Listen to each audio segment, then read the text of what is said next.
नमस्कार। मैं राजेंद्र सियाक अपने फार्म हाउस दुगोरदासा से आपको आज कपास या नरमा का भ्रमण कराऊंगा।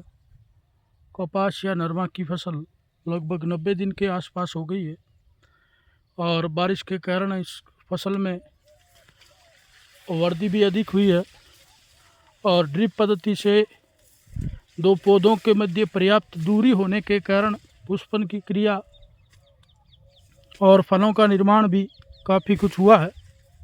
लगातार निराई गुड़ाई और कीटनाशक दवाओं का छिड़काव के कारण नरमे की ग्रोथ अच्छी हुई है। लगभग 4, 4.5 या 5 फीट तक ग्रोथ हुई है। ब्रांच शाखाएं भी निकलने लगी है और इसमें डोडे का निर्माण भी हो रहा है। जितने ज़्यादा डोडे होंगे और इन पर कीटों का प्रकोप कम होगा, उतनी ही उत्पादन में वृद्धि होगी।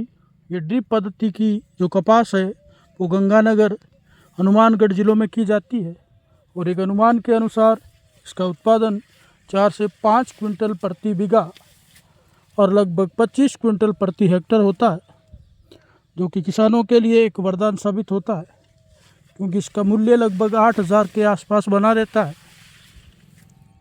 तो बाहर से लेबर ला के भी इसकी यदि चुनटाई की जाए तो भी ये एक किसानों के लिए फ़ायदेमंद सौदा है। कृषि कार्य में ये एक महत्वपूर्ण भूमिका निभाती है। यदि इसमें बरसात की कमी हो तो बार बार सिंचाई करनी पड़ती है और सिंचाई के द्वारा भी इसका उत्पादन बेहतरीन लिया जा सकता है।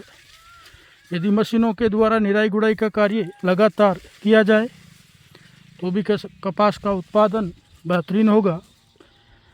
वर्तमान समय में तकनीकी युग का उपयोग करते हुए प्रत्येक किसान यदि मशीनों का उपयोग बार बार करे तो इसके उत्पादन में अचानक वृद्धि होगी और उत्पादन में जब वृद्धि होती है तो किसान की आय भी बढ़ती है।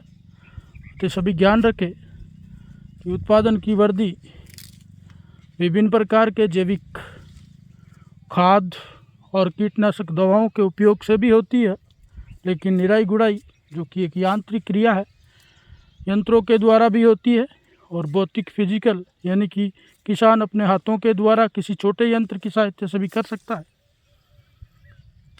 ऐसी खेती किसानों के लिए लंबी ज़रूर हो सकती है, लेकिन ये कम क्षेत्र में अधिक मुनाफा भी दे सकती है। तो जब रबी की सीज़न शुरू होती है तो किसान को आसानी से सभी खाद, बीज, उर्वरक और दवाइयाँ उपलब्ध हो जाती है,